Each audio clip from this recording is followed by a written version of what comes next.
good evening, good morning, good afternoon, everybody. I am Vishal Gupta, Chairperson of the Ashank Desai Center for Leadership and Organization Development, and I welcome you to the next edition of Leadership Conversations. Today, we have a distinguished speaker with us, Professor Vishal K. Gupta from the University of Alabama, and Vishal would be talking about leadership theory practice and the messy reality in the real world. Before we go forward, let me introduce Professor Vishal K. Gupta to all of you. Professor Vishal K. Gupta is professor at the University of Alabama. He's a prolific researcher and has published more than 100 research articles and book chapters in many prestigious journals, some of the top journals in management domain, such as Academy of Management Journal, Academy of Management Review, Journal of Applied Psychology, Strategic Management Journal, Entrepreneurship Theory and Practice, and so on. His book, Great Minds in Entrepreneurship Research, discusses the contribution of the winners of Global Award for Entrepreneurship Research over the 1996-2020 time period. His work is regularly discussed and published in national and international publications such as Wall Street Journal, New York Times, Business Insider, Forbes, and Fortune. Vishal has taught at several leading institutions worldwide, such as the Bahrain Institute of Banking and Finance and Indian Institute of Management, among others. He grew up in a family business where he received his practical training in leadership, management, and entrepreneurship before he made his way to do a PhD at the University of Missouri. He is also co-author of a textbook titled Small Business Creating Value Through Entrepreneurship, that is published by Wiley. Vishal is a dear friend, and I have known him personally for many years. First, because we share the same name, and then obviously reading and listening to his research over the years. So it is a great pleasure for me and the team at the Ashank Desai Center to have him for the conversation today. I'm also joined by my colleague, Professor Chitra Singla. The two of us would be engaging in this conversation with Professor Vishal Gupta. So the format is we will have Professor Vishal K. Gupta speak for about 20-25 minutes, where he'll present his thoughts about the topic, and then we'll get into a Q&A and a conversation with him. Welcome, Professor Vishal, and over to you. Thank you, Dr. Gupta. This is a great opportunity, and I look forward to today's session. I'm going to use the PowerPoint now. Is that good? Absolutely. Please do share. So, as Dr. Gupta said, we've known each other for a long time now. I think we first met in Savannah, Georgia for a Southern Management Association conference when he was still a doctoral student, correct? Yeah. So long time back, but that is sort of the academic career that, once you meet people, you stay friends for a long time.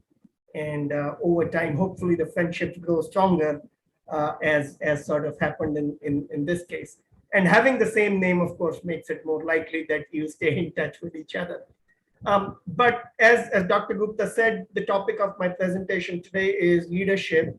There's a lot of research on leadership, so we'll talk a little bit about the theory of leadership. Of course, one of the questions you often hear people say is, can leadership be taught? Can leadership be researched, right? Can leaders be made?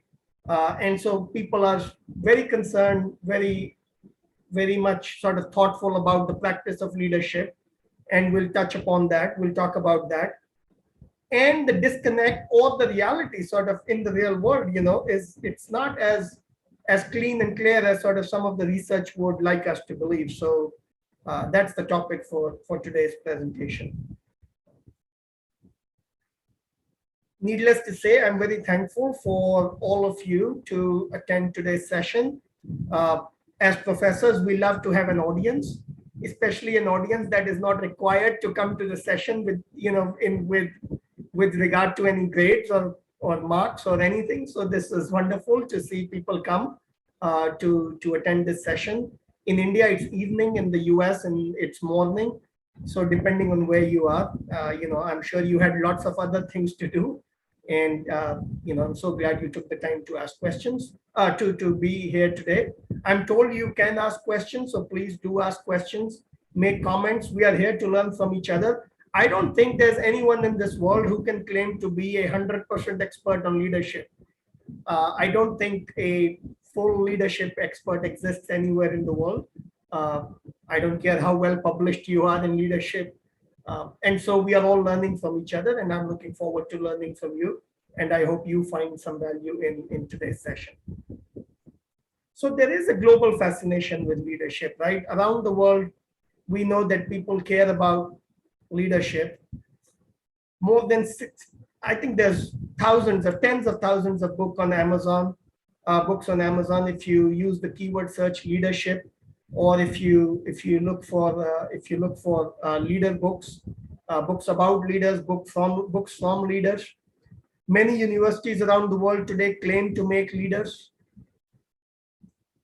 Harvard University, one of its missions is, quote, devoted to developing leaders who make a difference globally. Leadership courses, certificates, training sessions are in vogue around the world. I know almost every IIM has leadership courses. That's true for almost every good university in the West, every good university in Europe. Leadership courses abound. So you would think, given all this, that we have leadership pretty well nailed down, right? That everyone's a good leader. Well, unfortunately, we'll see in a few minutes, sort of the reality is very different. A few years ago, when I was at Binghamton University, they started what's called the Emerging Leaders Program for undergraduate students. You came in your first year and you joined an Emerging Leaders Program. And of course, many of the faculty were mentors to these students. Of course, the assumption was the faculty were all good leaders themselves, so that they could mentor this next generation of leaders. Jeff Pfeffer, who's a world-known scholar in leadership research and is at Stanford, has many books on leadership. One of his books we'll discuss in a few minutes. His summary in his book, Leadership BS, was that leadership enterprise is enormous, with billions of dollars, thousands of books, as you can see, tens of thousands of books, and hundreds of thousands of blogs and talks focused on improving leaders. So there is no dearth of material on developing leaders at all, okay? That's a given. We'll come back to this in a few minutes, but I'll sort of walk you through today's agenda. I'll start with sharing my insights and experiences, sort of my own journey as in this area as a professor and as an entrepreneurship practitioner and scholar. We'll explore the world of leadership research a little bit. We will have observations on sort of the practice of leadership. And of course, as Vishal said, there's also time for Q&A. Now, as we go through today's session, it is possible that there are some times when I say things that are sort of, not consistent with the way the wind is blowing in the world. So not sort of fashionable.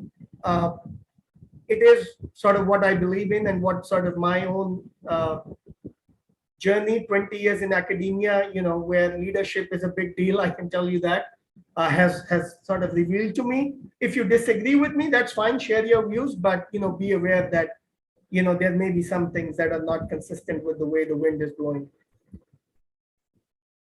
I want to take you back about 20 years. And this picture you see here is of Wendy Kopp. And Wendy Kopp is the founder of Teach for America. It's a national teaching course. She proposed the idea in her BA thesis as an undergraduate student. All of you know at what age we do sort of an undergraduate degree, right? About 18 to 21. So she was about 21 when she proposed this idea that there is a problem of good teachers in America. And there are many parts of America that do not have good teachers. And of course, when you don't have good teachers, then students don't get good education. Okay? And she was talking about high school, middle school, young children. We all know, as sort of parents, we all also know sort of from experience that is to be the case. I was a new graduate student at Penn State when she was a guest speaker there. I had newly gone to America to study, and she was a guest speaker, and she shared her leadership journey, including the 2003 book where she chronicles her experience. And I encourage you to read that if you're interested. And the Teach for America that she sort of proposed in her BA thesis and then started herself has now spawned similar imitation organizations, in many countries around the world.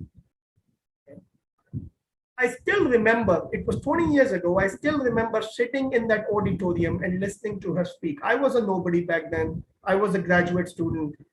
I was just impressed and deeply impressed and bowled over by her talk, the passion with which she talked about her journey, and the enthusiasm with which the audience listened to her that evening.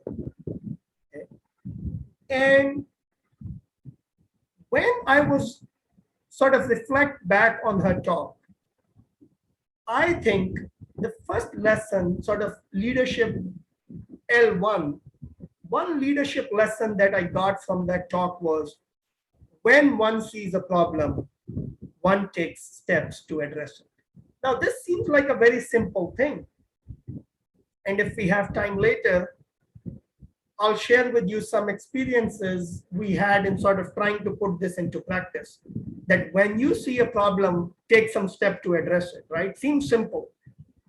But if you sit back and think about it, it is a very profound sort of thing that she did. She was at a premier institution. Princeton University is almost like one of the IIMs in the US system. It's an Ivy League. She was headed to a good career. She saw a problem that had nothing to do with her, by the way. And she said, she wrote it up in her BA thesis. And when people said, wow, this is interesting, I wish someone would do it, she said, well, I guess that someone is going to be me. So, and we can come back to this later if you want. Now, growing up in India, I was not unfamiliar with leadership. Okay, so when I sort of look back at Wendy Kopp's talk that evening in Penn State, it was not like I hadn't ever been exposed to leaders. The school that I went to in Delhi was one of the best private schools in Delhi. And, at the time that you're a student there, I was a student there, I took it for granted that every school, people like Nelson Mandela and people like Yasser Arafat visit the school. I mean, that's just what happens when you go to school. People like this visit, because that's the kind of people that visited our school. Desmond Tutu, Winnie Mandela, Nelson Mandela, Yasser Arafat. It was sort of only after I grew up that I sort of realized how fortunate we were in being exposed to these leaders at such a young age. Okay, but and I'm happy to talk more about this. Still, these leaders at the time did not make an impression on me the way Wendy Kopp did several years later. And I can sort of, talk about why that is the case. Now, as I said, growing up in India, leaders are everywhere, right? I look back at sort of the television, which was the main source of entertainment when I was growing up. And those of you who were growing up in India in the late 80s and early 90s, like I was, you probably remember some of these images. This is from the TV screen, right? Mahabharata was on TV, the Sword of Tipu Sultan, the Great Maratha, Ramayana was on TV, right? I mean, that's the time I'm talking about. All of these shows were full of leaders, right? There were leaders in this show everywhere. Now, Vishal, Dr. Gupta has written a very wonderful book on leadership in the Mahabharata, but that is a very recent book. I can tell you that even though leaders were everywhere on TV, the problem was no one was translating them for the modern audience, in the sense what is the message in these shows that a modern audience can take it for their daily life? Which is sort of what Dr. Gupta tried to do in his book, where he looked at Mahabharata as a source of leadership inspiration. So my thanks to Dr. Gupta for doing that. The other thing is, I was a kid, I was a child back then, right? I was 8, 10, 12, 13, 14, right? All these things seemed very sort of inspirational, but as a child, you don't know sort of how to interpret them and translate them for your life. So when I look back, I realize how fortunate I was to be exposed to these leaders. But at the time, it didn't really give me any leadership lessons because nobody was translating it for the children. Okay, and that's something else we can talk about later, how important it is for sort of teachers to take what's happening in the popular media and help students learn the important leadership lessons from that, and so for parents, to be honest. But we can talk about that. Now, my sort of first, if you will, tangible experience with leadership happened in Bhatinda. Okay, those of you who are from North India, you probably know where Bhatinda is. Those of you who have not watched Jab We Met, the movie, and you will see Bhatinda. And as a first year student, I was asked to volunteer in what was called the arrangement committee. To my Western audience, I would say sort of logistics committee, okay? And what did I do as a first year student, who was asked to be on the arrangement committee in this important college event? I dug out my best suit that I had taken with me to college. I got my striped two-piece suit with a nice tie. I got it, I got dressed up. I made sure I was looking the best I could as an 18-year-old, because of course you want to impress everyone and you have this sort of platform as a leader now, right? And the professor who was the mentor for this committee called me aside. And he said, are you here to work in the leadership committee or are you here to look good? And that lesson stayed with me for the longest time. Leadership is not about looking like you are in power. Leadership is about getting your hands dirty to do the work. This seems a very simple message. So simple, so simple, so simple that some of you might think, well, what's the big deal here? The problem is most of us, when we become leaders, are so fascinated with the idea of looking like we are in power. If you don't believe me, those of you who are in India, I'll give you an example that you will see in almost every event that you will go to, whether it's in your college, whether it's in your neighborhood, or whether it happens outside. And for those of you who are not in India, I'll give you a different example. Notice those big sort of badge that everyone wears who's anybody in any college event or any neighborhood event, a badge that distinguishes them as someone on the inside, someone who has any sort of leadership position. And my professor's message for the next 4 years was so profound that even though I moved up in the ranks of the college and became the president of the Mechanical Engineering Student Association, I never ever focused on looking like I was in power. I always thought that those positions were about getting your hands dirty to do the work. Now look at this picture. For those of you who are in India or outside, on your screen, one part of your screen shows the Prime Minister of the Netherlands. He bikes to work. The guard knows this. The guard is saluting him. But the Prime Minister goes to work on a bicycle. This is in stark contrast to how even the lowest level political leaders behave in India, to be honest, where we are fascinated with this idea of the entourage. The picture on your right is of a political leader, and of course, you have the entourage with the security and everything, sort of running. And just today in the Hindustan Times, there is a big editorial on how most of political and civic leaders in India are sort of fascinated with this idea of looking like they are in power. But which type of leader do we want to be? The one who wants to look like he's in power or she, or the one who doesn't really care about the looks of it. He knows that God and everyone else knows that he's the prime minister. He doesn't have to look the part. The next few years, as sort of I went through my PhD and became a professor, I met many wonderful leaders from different spheres in life. Um, Academia, business, politics, media, sports, entrepreneurs, learned about leadership research, specialized in entrepreneurship research myself, read many books about outstanding leaders.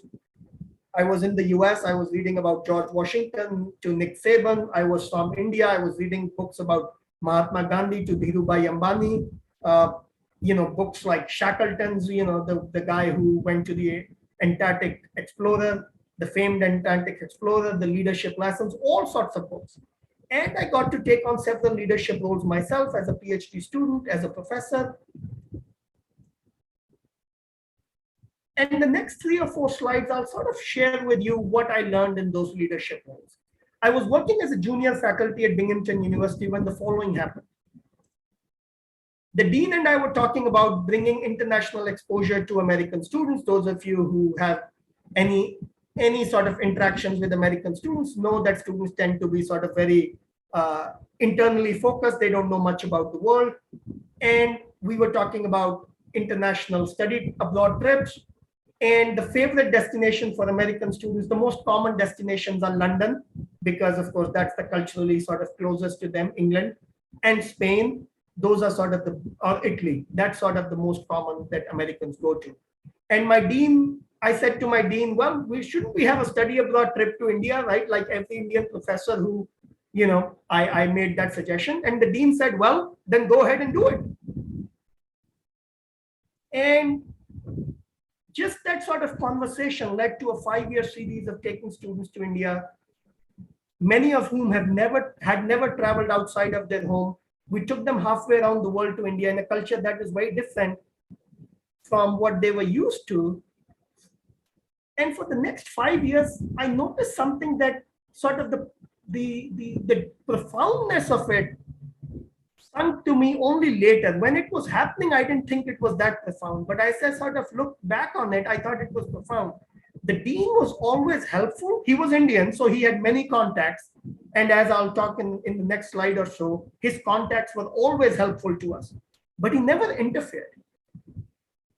He was always helpful, but he never interfered. And he gave this junior professor who had pretty much no experience and was only 5 years older than some of the students who he was taking on the trip with, almost full autonomy to do everything the way I wanted to do it.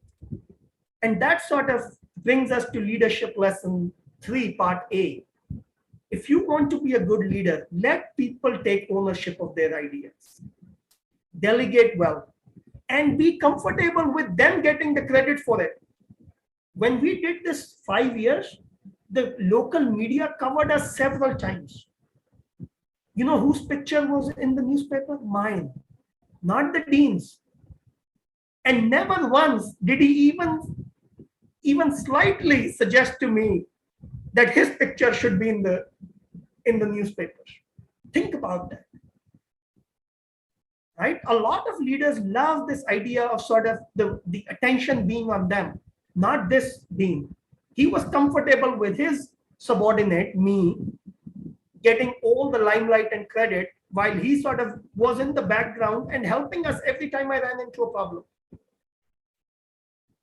And sort of L3B is related to L1. If you have ideas about how things should be or how they can be done, be prepared to step forward and do them. Right? I mean, if you have a leader who's willing to who's willing to delegate to you and is willing to let you take the initiative, then you also need to be willing to take the initiative and move ahead with this. Talk is cheap. Words are important, but talking about a problem or talking about an issue is cheap. We got to act on it. And that's sort of my lesson. So the next 5 years, we met many leaders. I'll highlight sort of 3 leaders and what I learned from it and what sort of challenges they faced. We met all sorts of leaders in India, but I'll talk about 3. The first leader I'll talk about was the Director General of Police of Rajasthan, H.C. Meena. Now, those of you who are Indian, I don't have to tell you that we have a very interesting relationship with the police force in India. We admire our actors playing police people. Look at Akshay Kumar, look at Amitabh Bachchan, look at now Ranveer Singh, right? Look at Ajay Devgan. When they play police officers in movies, we love it. And yet, in society, we have this almost fear of police, and we have sort of almost a disrespect in some ways of what the cops does. And if you don't believe me, again, there's an editorial in today's Hindustan Times that talks about this issue. And I encourage you to read it. And if you want, I'm happy to share it with you. Now, Director General of Police, H.C. Meena, what was his claim to fame? Why did we want to meet him? He said, the police force should look fit. He said, a big problem in the police force is that people are fat and are not fit. So every police person should be able to run 10 kilometers. Okay. Now, before you jump to any conclusions, let me clarify one thing. He did not just say it, he himself ran it several times to show to them that if he can do it in his 50s, so can 25-year-old police employees, so can 30-year-old, so can 35, okay? So he did not just talk about it, he led it from the front. Transformational leadership, right? You want to transform the sort of physical culture of the police force in your state, and you're willing to lead from the front. You think that people would love the idea. Well, you be wrong. The police employees, the juniors, the rank and file, and the officers hated it. And some of them had the gumption of telling me that they hated it even when they knew that I was a guest of the supreme officer, and I was, chatting with him as if we were the best buddies. We were not, but even then they were willing to tell me that they hated. Okay, leadership lesson 4 that I got from, and you can Google about him. His effort was covered briefly in the media, especially when somebody in the entrance exam of the police force, they have a physical entrance exam. One of the candidates died trying to run 10 kilometers. So then, of course, the media went after him too, right? Because that, as somebody said, when somebody dies, that's news, right?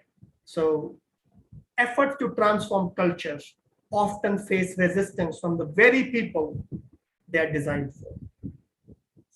I hope that someday somebody will write a case study about this guy. And I hope that someday that case study will get used at NYU, at Columbia, at Harvard in leadership classes. Because what he was doing, or what he was trying to do in terms of transforming the culture in the police force, I cannot tell you how many American police can use it to, how many European police forces can use it to. I do hope that someday somebody will write a case on it. Second, we met with Vineet Nair of HCL. So this is a business leader. I didn't want to make it just about police. Vineet Nair had a very interesting idea: employee first, customer second. Now, those of you who work in any organization, including business schools, I work in a business school. My hosts, Professor Gupta and Professor Singla, work in business schools. I have to tell you, this is not what most organizations run by. Employee first, customer second. No.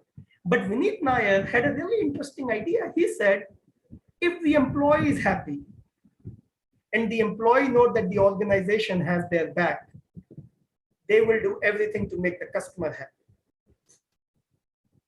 Most organizations today will tell you that the customer is the king. Vineet was saying employee is the king. And that's why we met him. And as I sort of listened to him talk, as I interacted with him, the one idea I took in terms of as a leader is, what is the one idea that folks will remember you by and help you distinguish from others? You see, that the highest you can reach is a CEO position in any organization, right? But look at GE, look at Ford, Look at Tata, right? CEOs come and go. The only way you'll be remembered by posterity, the only way you'll be sort of set apart is if you have an idea that folks associate you with and that they love and like. And Vineet Nayar's attempts at employee first, customer second was written into a book. It's a Harvard business case study. So it got a lot of traction. The Wall Street Journal talked about him at some point. So this was an idea that they said, look, American companies should learn from him. And we were proud to bring our students to sort of interact with Vineet Nayar and talk to him. And when he walked in, you would think he's a low-level employee in the company. No entourage. He didn't look the part of the leader, believe me, going back to sort of what I said earlier. Number 3, I promise you, this is the last leader I'll talk about. Some of you may recognize her, Kiran Bedi, the first female IPS officer in India. My students loved the story that Kiran Bedi, when she was, in the Delhi police, she told in the Prime Minister's car. Those of you who have a long memory can probably guess that the Prime Minister back then was Indira Gandhi. Again, the truth is sort of, and she admits it, the truth is sort of somewhat more complicated than she towed away the Prime Minister's car, but that's how sort of the media spun it, and that's how sort of everybody remembered it. And of course, students loved that, right? Especially from America, coming from America. If they were Dutch students coming from Netherlands, I don't know if they would love it as much, but American students, like Indian students, know that their leaders love to sort of look the part. So, that idea, they love it. But the effort that she got acclaimed for that, and we wanted to talk to her, was she said prison is a place to reform, not punish. And that she tried to do when she was the chief executive of Tihar Jail, which is the largest prison system in India. She was the in charge of Tihar Jail for the longest time. Does that mean that today Tihar Jail is a place where people go to be reformed and not punished? Does that mean that today Tihar Jail is a much improved place? I think, and what I got from talking to her was organizational transformation, especially in large organizations, is very difficult, almost impossible. And I know that's not what transformational leadership teaches us, right? Transformational leadership almost teaches us have a vision, implement the vision, and voila, everything is done. Well, Kiran Bedi had a vision that the prison is a place to reform. She had prisoners doing yoga and meditation. But these things are very difficult to stick, especially when you are not able to pass on that transformation to the next generation of leaders. And Dr. Singla and I have often talked about sort of succession issues in leadership.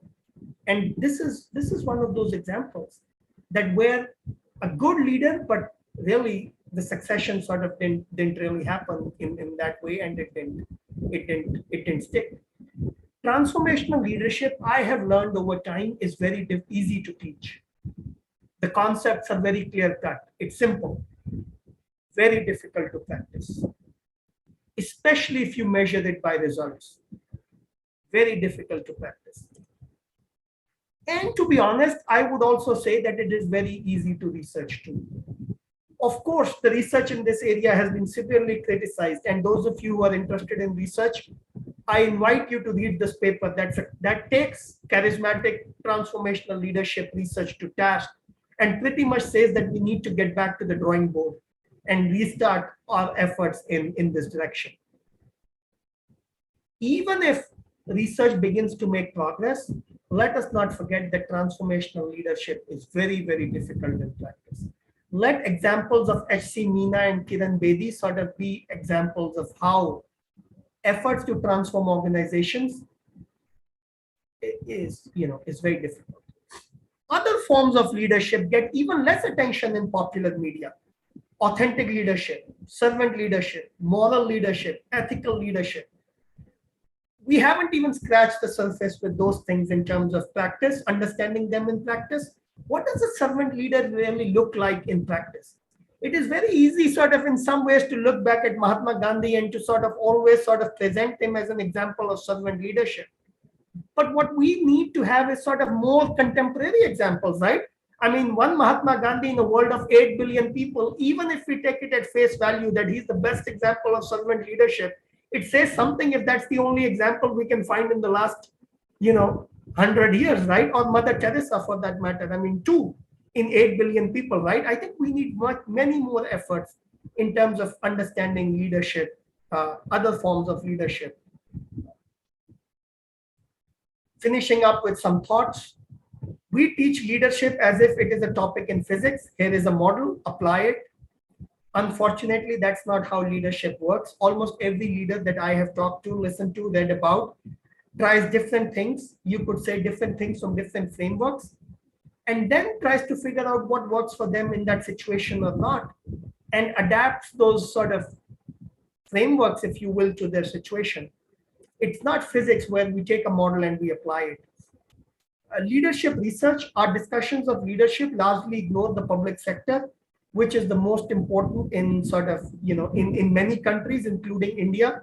How do leaders in public organizations lead? I had one senior bureaucrat in India once tell me that when they go to these executive education sort of programs, they don't accept the reality of public organizations, that you cannot fire employees. You cannot, there's only few sort of carrots and sticks that you have. Your discretion, if you use sort of a term from management research, is pretty limited as a leader in terms of what you can sort of do to employees, to your subordinates. So how do they lead? Almost all research and conversation in leadership is dominated by North America and Western Europe. I of course admire Professor Gupta's effort to bring Mahabharata into the leadership conversation, but it's not enough. It's one attempt. It's an admirable attempt, but it's one attempt. It's if you look at sort of the bulk of what Pfeffer says is the leadership canon, it's almost as if other societies and countries have had no leaders. And the consequence of that is that the knowledge base in leadership may look very strong, but it is very weak. The knowledge base we have for teaching leadership may look very strong, but it's very weak because it's based on sort of a very small part of the world. And even that part of the world, it's sort of based on very, very small sort of population. I live in US. I spent about 4 months in India, and I'm married to a Portuguese, so a European. Women's role in all these societies I see in the US, in Europe, in India, is undergoing much change over the last 1-2 generations. The women's role in society today and sort of coming in the next few years is not sort of what it was in my grandmother's generation, whether I look at the US or Europe or India. And it's highly likely that it will change even more so going forward. Yet our understanding of leadership remains stubbornly male-centered. And of course, with these days I'm doing some research on benevolent sexism, so I'll sort of make this claim. When we talk about women in leadership, we almost love to sort of portray them so benevolently, as if with what they would say is a benevolent sexism lens. The book that I was talking about from Jeffrey Pfeffer is Leadership BS. And I encourage you to definitely take a look at his book. It's available in India. And he says that our teachings about leadership are well-intentioned, but they do not reflect how leadership seems to work in the real world. Something like parenting. I like to use the parenting metaphor here. We teach our kids to always speak the truth, respect the elders, behave righteously, good wins over evil. But we know that's not always the case. We know that not always good wins over evil. Of course, that's what we teach them, right? And that's how we seem to be teaching leadership. We are teaching it as it should be, but we need to also teach them this is the way it should be, but this is the way it is. Why? Jeffrey Pfeffer says that when we don't teach them, when we don't tell them this is the way it is, and this is the difference between how it is and how it should be, many of these practitioners think that we are in ivory towers and we have no idea what's going on in the real world. The truth is we know, because we see all those challenges in leadership, even in our own organizations. We know how the real world works, but that's not what's coming through in our teaching and in our research. And in countries outside the US, including in India, the problem is even more profound, because then people think that all the knowledge base in leadership is America. What we are teaching them is using American sort of theories and American examples and American textbooks and all that. So this is how it must work in America. The flaw is in my country, in my society. The perfect system exists there where all this conversation has happened. The truth is, it's not. The US envy is misplaced because it doesn't happen in that way even there. Lastly, Jeffrey Pfeffer says, if we are spending all these resources, the leadership enterprise must be fruitful, right?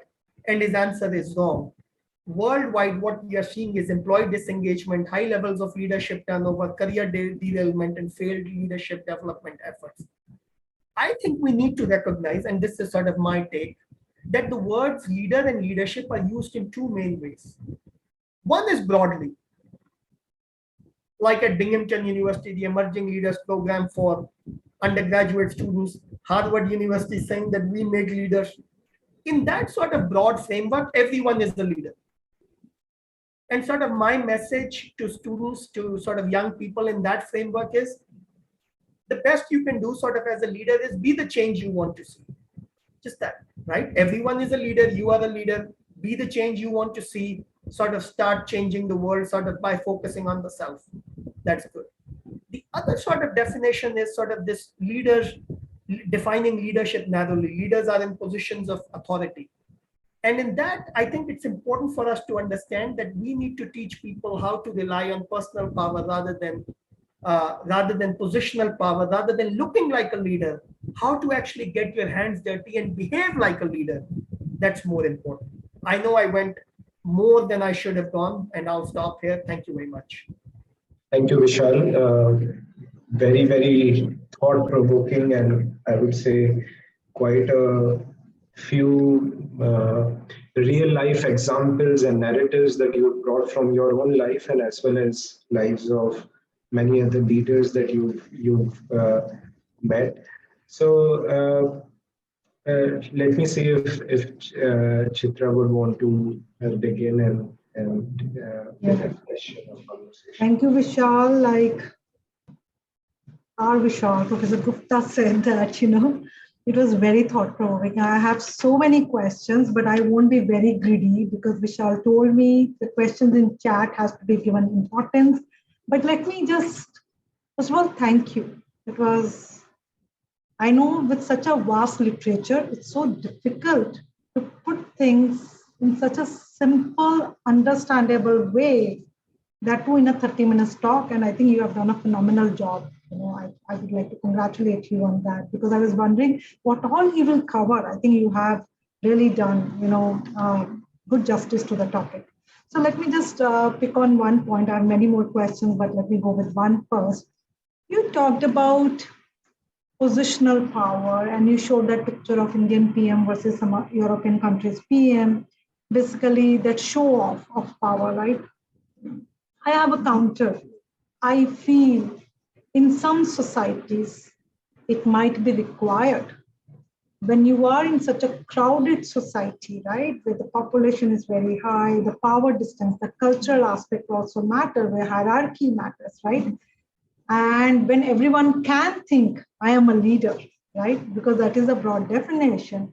At that time, positional display of power sometimes is required to even make a way as a leader, right?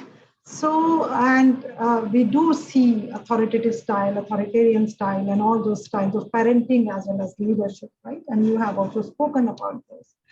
So, any thoughts on it? I think there is a cultural element to it. There is more contextual element to it, where positional display of power might be the need. So Chitra, first let me say that while I had the Dutch Prime Minister, the other picture was not the Indian Prime Minister. I would have accepted that. I could sort of live with, right? That was a lower level leader's entourage. If you look closely at the picture, you can sort of, you can figure out which state and all that. I don't want to get into all that. It's not the Prime Minister. Let me just clarify that. It's not even a central. Irrespective of Prime Minister, even if it is state minister, even if it is a local minister. So then, Chitra, my question is, what you're saying is that the culture sort of expects people to have positional power. And sort of my response to that would be that we've built this culture. There is no reason why sort of leaders need to sort of rely so much on displays of power as we see in some societies. We've sort of built it that way. And what has happened as a consequence, especially as I assume most of the audience is Indian here, India has today the distinction of being the country with the most number of what's called VIPs, official VIPs, right? Which is sort of another way of saying leaders.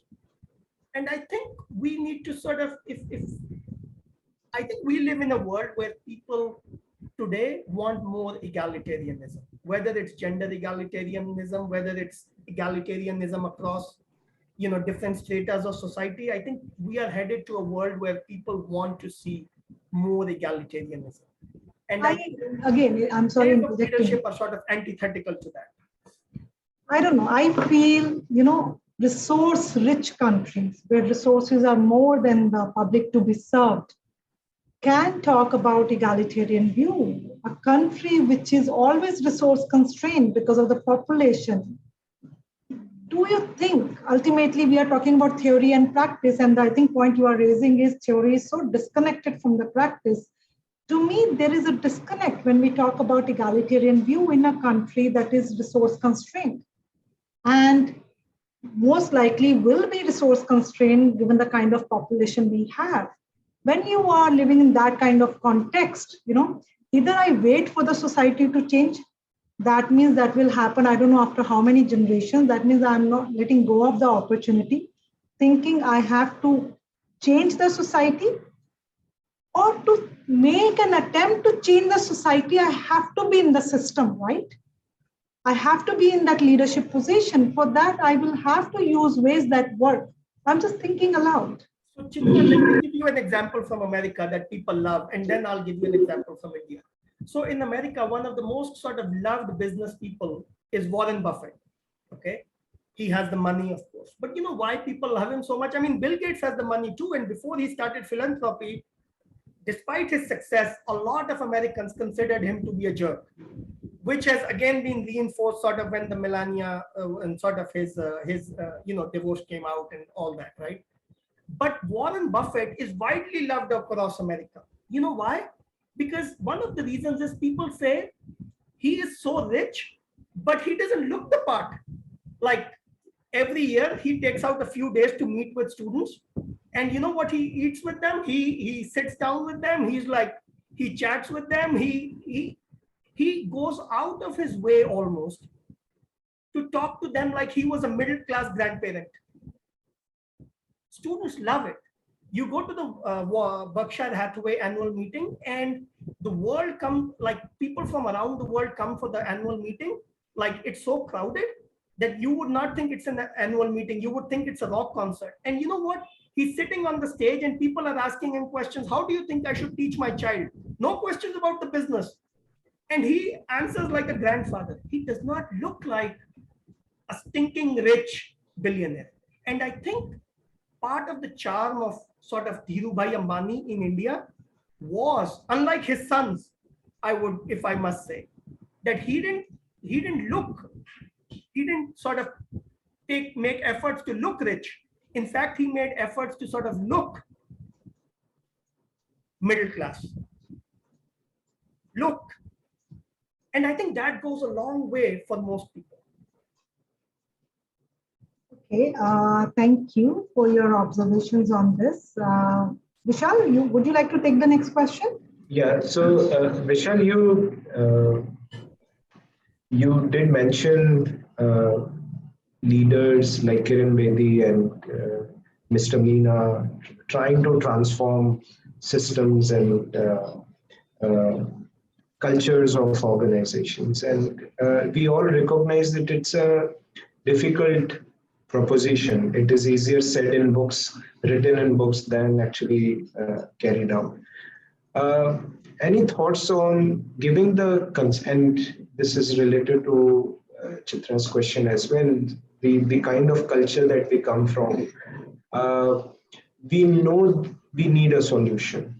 We know our country needs a solution. Do you have any thoughts on what would be the possible way of having this transformation come through? As in, what would be the way method of seeing many of these efforts fail? Uh, how would a large organization system-wide transformation come in a country or a culture like ours, like India's? So Vishal, I have two parts answer to that question. The first Yeah. part is, when I talk to people in India, I find that oftentimes we think that the problem is sort of this problem, for example, the police force being not fit, is only an Indian problem. But it is not. In the US, many police forces are facing the same problem. Many police forces are facing the same problem. Okay. And in many parts of the world, I'm not saying every part of the world. See, as soon as I say the problem is global, people think I mean like it happens everywhere. No, but it's international, meaning that it happens in a lot of countries. That's why partly I said that if someday a case study about Meena is written, you would be surprised at how many students in America are going to love that case study. My students loved Meena's talk, by the way. They loved it. Okay. Now the question is, how does transformations take? Okay. And I will sort of take you to another talk that I did that we had in India.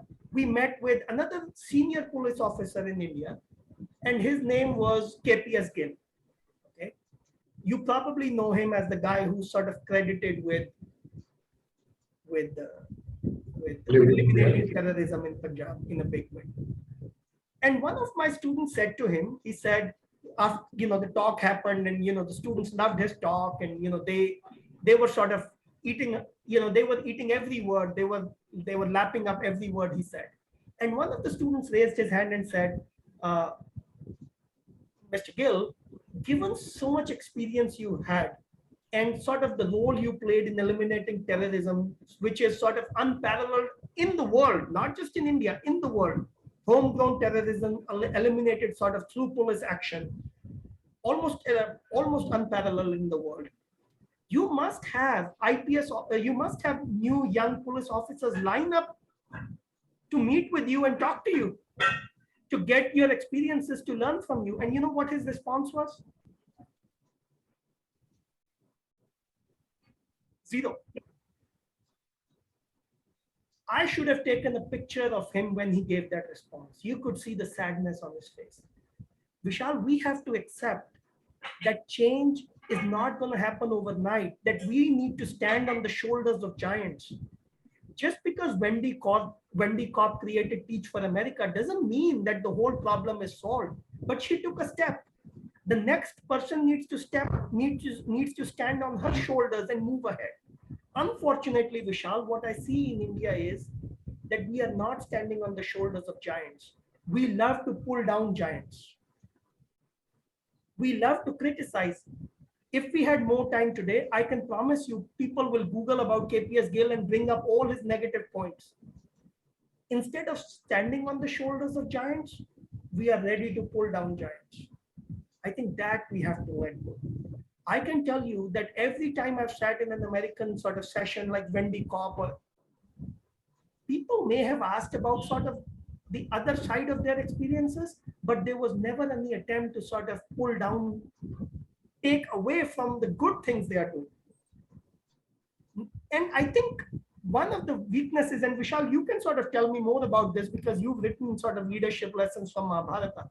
I think in India, we have this weakness that we want to see perfect leaders. But if the Mahabharata or the Ramayana has taught us anything, that is, no leader is perfect. We have to accept that leaders are human. Even the Mahabharata and the Ramayana characters who we consider gods were not perfect. So how can mere human leaders be perfect? And I think we need to sort of accept that. Yeah. So the other question, the other related question, typically, and you mentioned very rightly that leadership research knows very little of how do you manage public sector organization? And there is a huge difference. There's a vast difference in the context of a private sector organization and a public sector organization. Now, many a times when I do these sessions with public leaders, they typically come up with the same observation that you had, that we really have nothing in our hands, neither carrot nor stick, to motivate our employees.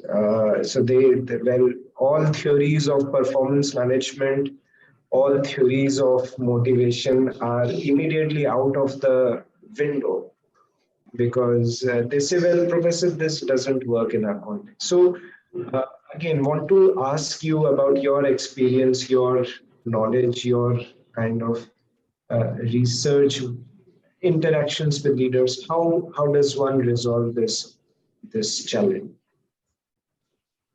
Vishal, I wish I had an answer to that. Okay, so let me admit first that I do not have a good answer to that. I will, however, share some observations, which is India is not the only country where the public sector is facing whatever challenges they are facing, right? I go to Portugal, they face the same challenges. I live 6 to 8 months a year in America, similar challenges. I think we need to first start doing sort of more research in the public sector context and start sort of looking at lessons that can be taken and applied to our public sectors in India in terms of, how can we take lessons from them and apply? And of course, how can we take lessons from our good leaders that they can apply? For example, I think almost everyone on this call may know about the Delhi Metro, right? And the guy who gets credit for sort of building it out in record time. When I remember myself in the early 2000s, educated middle class people in Delhi saying, this is not going to happen. It's impossible. This is not New York. This is not Washington. This is not, London. We can never have a metro. It is never going to happen. I can tell you, Vishal, that having lived in America, the New York Metro holds no candle to the Delhi Metro. The Delhi Metro is far above and better than the New York Metro, okay? So we need to learn from those leaders who've done well in India too, and take their lessons also internationally, because they want to learn from our people too. So I'll say we need to have that learning, which is not happening. We need to do research in those contexts, which is not happening. Because sort of so much leadership research and conversation is dominated sort of by this narrow knowledge base. We need to bring these alternative, examples into sort of the limelight. So that's sort of my answer. Yeah. And Vishal, we are in universities, right? I mean, our bosses have, I don't know about IIM, but let me say about Alabama, Binghamton, other universities I've been. They have very little sort of to say, if you do well, I'll cut you a check for this, or I'll give you this promotion. I mean, we get 3 promotions in our life, right? I mean, in a 40-year career, there are 3 promotions in academia. And it's not like they cut you a check if you do well. How are academic leaders motivating sort of professors to spend time on doing activities like the kinds you are doing, right? I mean, on an evening, I'm assuming unremunerated, at least at my end, I can promise you the school is not paying anything to anyone. How do you motivate people to sort of take the time to do these things? I think we need to learn from these things. Yeah, Chitra? Yeah. Okay, so Vishal, I'm going to share 2 observations from practical life, but what we see in the theory, and I see disconnect, but your thoughts on those are welcome. First observation was when I read Indra Nooyi's book, she's a woman leader of our times, and I heard her talking at multiple platforms. My observation is leaders are workaholic. Right? To climb up the corporate ladder, you have to be workaholic. That is my observation. So when I see these leaders who are workaholic, and then on the other hand, academic world preaches about work-life balance. Sometimes I wonder that, leaders who themselves are workaholic, how would they even value work-life balance, when they themselves may not be practicing it? Here, my assumption is most of the leaders are workaholic. That is one contention I see. Other I see is theory says take stakeholders along, but I feel it's practically impossible to take stakeholders along. You can take 1, 2, 3 stakeholders. When you have so many stakeholders, it's impossible to take them along. And that's why, even for the stakeholders who you said through your examples, they are going to get benefit, even they resist. How difficult it is, to implement such messages that theories give. Are you understanding what I'm trying to say? So I see something else in practice, and I see theory preaching something totally different. Because taking stakeholder along, my only observation has been until and unless stakeholders have huge amount of trust in the leader. For example, Indian example, you will see our Prime Minister Narendra Modi. The kind of trust majority of Indian population has put in him for last 8 years is commendable. Only then somebody can take stakeholder along. Otherwise, how is it even possible? Any thoughts on these two observations, please? Chitra, the first one is easier. I'll handle that first, because that I've thought about a lot. So Chitra, first is, leaders are passionate about their work, right? But that should not translate into what's sort of derisively called workaholism. Okay, I think the label gets used a lot, but it's not really clear even to many lay people. Now, of course, you're a professor, so I have no doubt that you've sort of thought about it more deeply than the lay people. But lay people use it without really thinking about what it means. Okay, if workaholic means that you love your work, I think that's a wrong application of the word. Okay, now what if workaholic means that you sort of compromise your family for the work in a way that harms your family, which is where the work-life balance comes, right? I think then you're headed on the wrong path. I'll give you an example. When I came into academia, Chitra, as a doctoral student, you're learning from professors. I had two professors who I was learning from. One told me that academic life is so busy that I can be ready for an unhappy married life forever. Okay. The other one told me that here is how he makes sure that his work and life family is balanced. That on the weekdays, he works 8 to 5. And unless there's a family emergency, that's his dedicated time to work. Okay, his model. Saturdays, he works from home. Sundays, not at all. Okay, very productive people, publishing in the top journals, doing the kind of research that I at that stage thought someday I hopefully will do. And I am so glad that I sort of gravitated towards the one who said, you can do it and maintain a work-life balance. There is no point, I would say, in sort of being a workaholic in the negative sense of the word, where you have no family life or an unhappy family life. That's not sustainable. And as a professor, I care a lot about being a good role model for the next generation. And if you're working like that, you're not a good role model at all. For your own kids, for the neighbor's kids, for no one. So I think, yes, you can be a good leader and have work-life balance. So that's sort of my answer to your first question. It doesn't come naturally.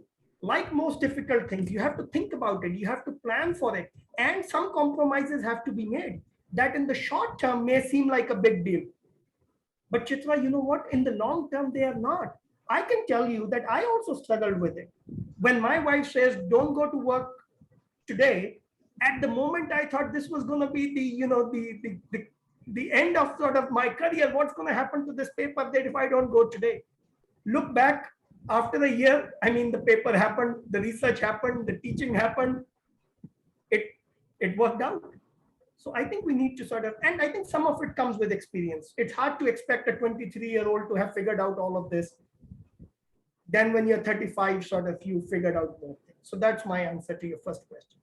The second question, Chitra, is more difficult, I think, to answer. I need to think more about that. Sure. No, I understand that. I am the bad cop today. Okay. Professor Gupta is a good cop. So I am just playing devil's advocate. The questions that bother me, I thought this is my right opportunity to catch hold of you. So that's why, asking questions that have been playing in my head over months, I would say. Vishal, you want to go next? Yes, so there's an interesting question on the chat from Sushant, and he's asking about insights about how leadership has evolved or would need to evolve in the coming years, especially post-pandemic. And let me broaden this a little bit, Vishal, if you allow. Maybe also touch upon entrepreneurship, which is your kind of something that you really thought about, written about, researched a lot. So leadership and entrepreneurship, how do you see them evolving over the next maybe years post the disruption we've seen in our world? So, Vishal, one of the things I think we need to be cognizant of is that the pandemic has been a life-altering sort of event, not just in India, in US, in many parts of Europe, right? So what has happened is people's expectations have changed, okay? I think the pandemic has led many people to, there's this whole research stream on mortality salience, that when you see a lot of sort of death in the media, that becomes very salient to you, right? And of course, if that's happening to a lot of people, the salience of that, then that sort of affects their work, right? Sort of the work sort of takes a backseat. It's like, I lost or I fear, about the times, and so I need to spend more time with family. And you are seeing some of that. Companies that are trying to bring back employees to the office, like Elon Musk is doing with his company and saying everyone has to come back to the office, employees are pushing back. They are not in that sort of place mentally.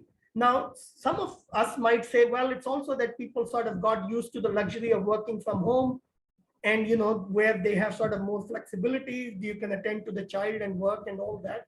That may be true, Vishal. Some of that may be true too. But at the same time, it's also true that people got used to staying at home. They got used to sort of spending more time with family, and they got used to sort of thinking more about their other things in life other than work. And we cannot sort of just flip a switch now and say, well, now change, come back. Because when we switched the flip last time, when the pandemic happened and we forced people to stay at home, negative things also happened. Domestic violence increased at home, right? People were cooped up for all day. They hit out on their spouse around the world, not just in India, not just in America, around the world, domestic violence act. So when we flip a switch, negative things happen. I hope that now we don't flip a switch and say, start coming back to work. I think leaders will have to show much more empathy today. I see that even with the students. I think we have to, even as professors, we have to be way more empathetic going forward. Leaders too, way more empathetic going forward.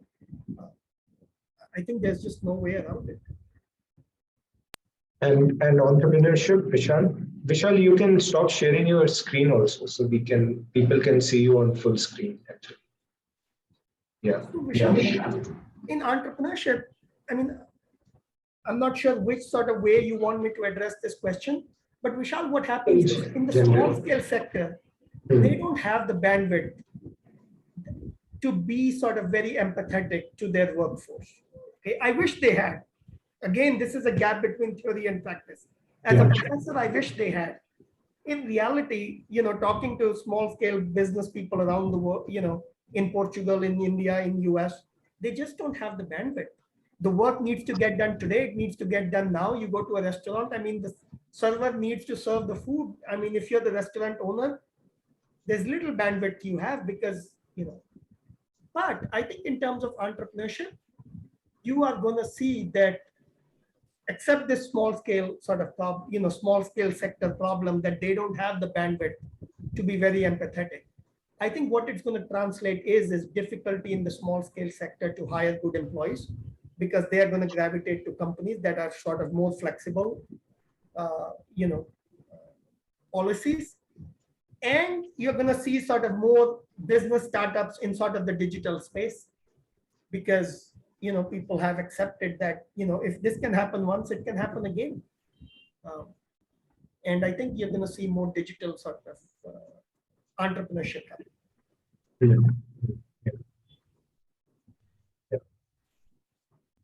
So one last question from my side for today. So there's another interesting question by Dr. Surendra Kumar Yadav, and he asks, how does one make a balance between a right decision and a populist decision? So let me maybe clarify or elaborate this a little bit. So we see this happening a lot in our society, where leaders come and they take decisions that are populist, but not necessarily right. Or so. Any thoughts on this question? Vishal, I think this decision confronts everyone. It confronts not just the leaders you were talking about, but even us as sort of professors. If we were making truly right decisions, I think the bar to pass people and to give good grades would be much higher. The problem is the audience we are serving doesn't want that level of expectation. So you have to scale back and you have to do things that are more populist. Now, sometimes, and I am guilty of this too, sometimes when you start making populist decisions, the pendulum swings too much in the other direction. And I have been guilty of that too. And I have had to correct myself and say, my conscience does not allow me to go so populist. I need to stop here. I need to push back. But when I push back, I need to then sell it to the audience in a way that is acceptable to them. People will accept right decisions. There are leaders who've taken their audience to sort of decisions that are not easy.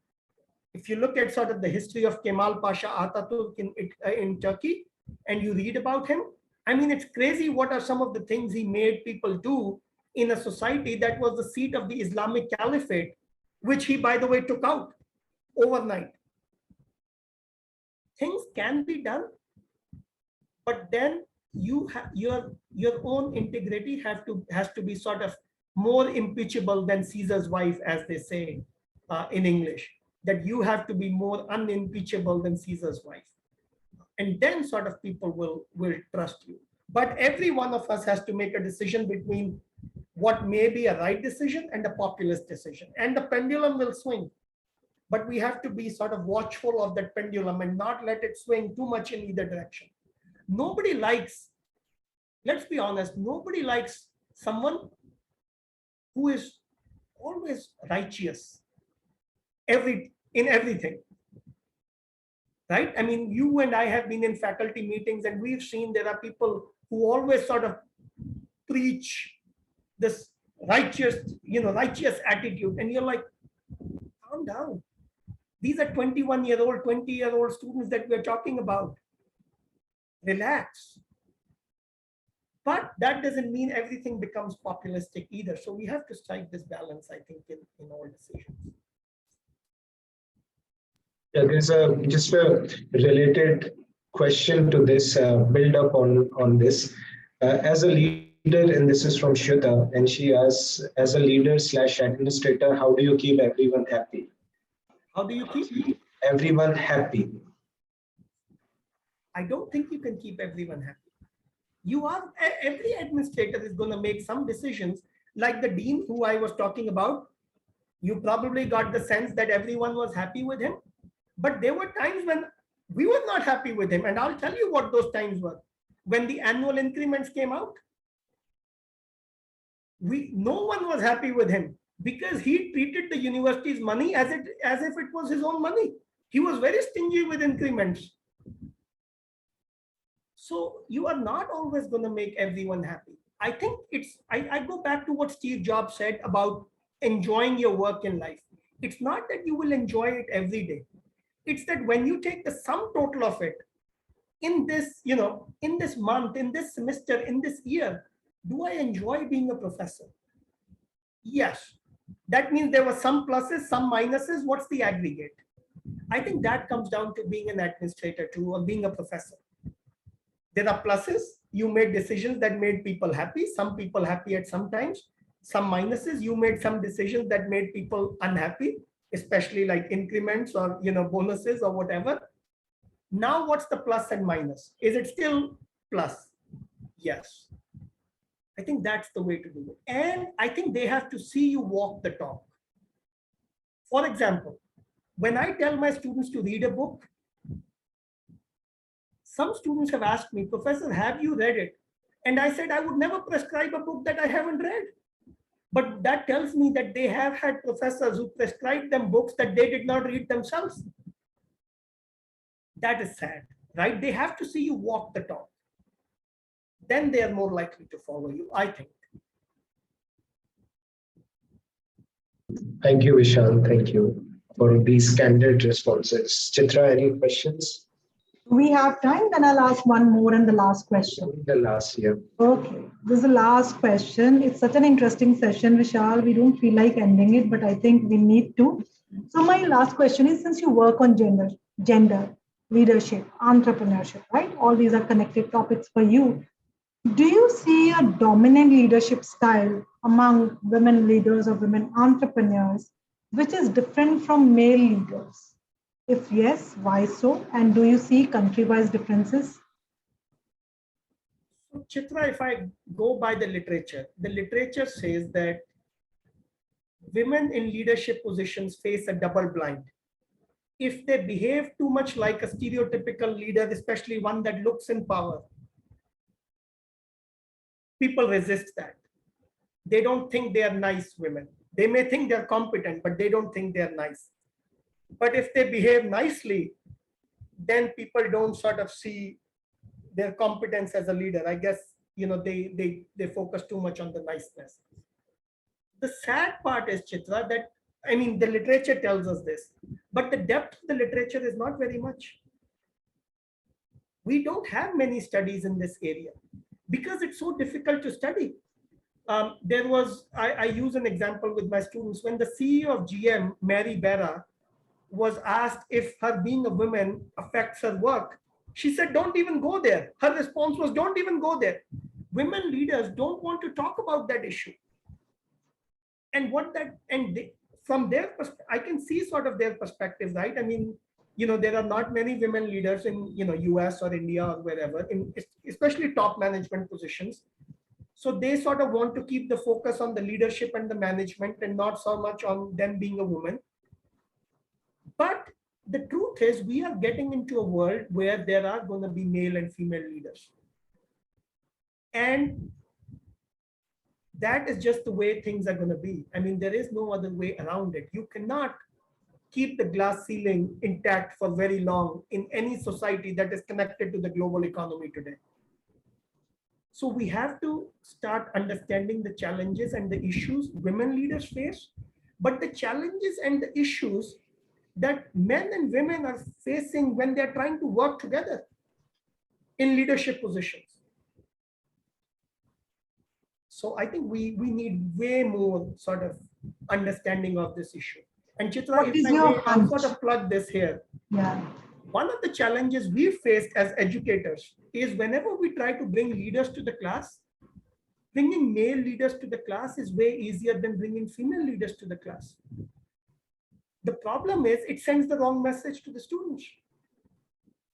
Because, students see more male leaders come to the class, less female leaders come to the class to talk. It sends the wrong message. And I think we sort of need more male and female leaders, not only in research, but also in teaching, also in the example students get in our case studies. I had a student I have a PhD, I have a research project with a PhD student where we are looking at Harvard business case studies. Almost all of them, or the majority of them, have male protagonists. That's true. Yeah. But what is your hunch as a person who has 2 decades of research experience on leadership, on gender, on entrepreneurship? What is your hunch that do you think women leaders follow more of transformational or servant leadership style, or moral, ethical, or what is your hunch? Chitra, I think the populist message is what you're suggesting. I see that in some populist publications that women are more transformational, women are more selfless. I think that is benevolent sexism, that we are going to put the women on pedestal. I think when we are going through, are there gender differences? Yes. But also remember, in today's day and age, whether it's in America, in India, or in Europe, we are going through the same education system, reading the same, sort of getting the same message from the media and the same conditioning from the media and the education system. So we have to be cognizant that, let's not put women on a pedestal. Are women more transformational? Perhaps at this stage, that's what the evidence shows. But what happens when there's more women leaders? We don't know yet. We don't know. We just haven't studied it, Chitra, as much as we need to. I wish. So you are saying this is not a good question because this has other implications, No, it's a very good question, because I hope that somebody listening to this question, especially a doc student, says, or a business executive says, let me go and study this more. My hunch is they might be following servant leadership style more. That's my hunch, which is very contradictory to what you are saying. Is literature says they follow more of transformational leadership. There is literature and there's literature that says they follow. Just that servant leadership, we've barely studied it. We've barely studied servant leadership. It's feel good, but we haven't done a good job of studying it. Yes, so let me take Satish's question. It says leadership, both academic and practitioner streams are highly individualistic in nature. What are your thoughts on collectivist leadership, about why some organizations, communities, societies exhibit a better culture of leadership, which is about initiative, action, performance, etc.? Vishal, very good point. It is very true. So much of our research and teaching on leadership is so individualistically focused. The problem is we live in organizations, right? We grow up in families. We live in neighborhoods. And we need to do more research and understand better how this leadership together works. I mean, Vishal, Chitra, we know each other personally. Even making leadership decisions in our small families with just one spouse, making that leadership 2 people decision is so difficult, right? But Satish is right. We would learn so much if we looked at how collectives, how good business families make decisions as a group. How is it that there are one of the things I researched some time back, and I wish I did more research on that, was these business families that go back like 20 generations, 25 generations, 30 generations, right? How do they make business decisions? It's hard to make business decisions even with, one generation here, my father and I, right? How do you get 20 generations sort of? I would love to say that I have the answers. All I can say is we don't know. We need to study these things more. I wish we did. Yeah. Thank you, Vishal. So, so we come to the end of this, and we have been taking questions. So it is not that we don't look at questions, but we also try and combine multiple questions when we ask these questions. Thank you very much to everybody for participating, asking. We have a hard constraint on the time. So there are many interesting insights, I would say, that Vishal shared. The 6 leadership lessons that he shared from his personal journey, from his research, from the experiences that he's had. See a problem, take steps, getting your hands dirty, uh, be a leader who's helpful, never interferes, let people take ownership, delegate well, be comfortable, walk the talk, transformation, like he shared examples of Mr. Meena, transformation, transforming cultures faces resistance from people to whom it is actually meant for. Uh, as a leader, as an entrepreneur, I'm extending Vishal's point. As an entrepreneur, also think about what is that one idea that people will remember you for, and that will distinguish you from others. And organizational transformation is very difficult. So all this conversation that we've had is looking at maybe how do we help ourselves equip better for our own leadership and transformational journeys in whichever roles you are. We hope the conversation that we've had today with Professor Vishal K. Gupta brought you some insights, unanswered, many unanswered questions that need answers, uh, some questions that we know of, many questions that we don't know answers about. On behalf of me, Chitra, the team at Ashank Desai Center, uh, um, sincere gratitude and thanks, Vishal, for coming down, for being available and sharing your, being very open, candid, and sharing your experiences, insights with all of us. From Ashank Desai Center, signing off, and we hope you will join us for the next leadership conversation. Thank you very much, Vishal. Thank you, Vishal. Thank you, Vishal. Bye and have a good day ahead, everybody. Thank you.